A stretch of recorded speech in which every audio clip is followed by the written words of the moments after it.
India is an unnatural state. It is destined to be divided into 7 pieces. These 7 pieces will become 7 independent and prosperous countries.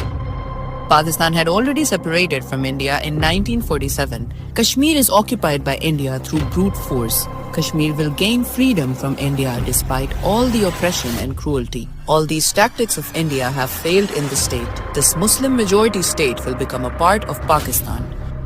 Next is Khalistan, where the dream of an independent homeland for the Sikh is going to be fulfilled soon.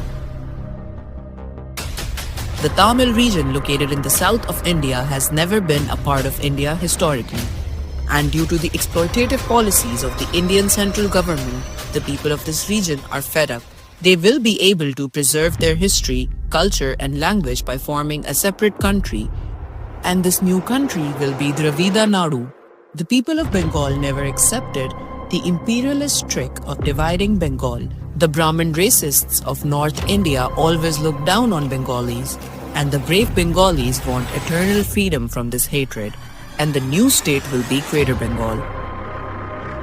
The 7 states located in the northeast of India are known for their natural beauty and mineral resources, but the people here have been fighting an armed struggle for their independence for decades. The armed movement in Manipur and Nagaland is nearing its end. These states will together form a new country, the 7 Sisters. The majority population of Arunachal Pradesh and Sikkim is geographically close to China. China has even put Arunachal Pradesh on its official map. Both these states will become part of China. In the end, Hindu Rashtra will be left, where there will be no natural resources, no skilled people of the south, and no free access to the open sea. The remaining Hindu Rashtra will eventually implode due to inherent frictions among various Hindu castes.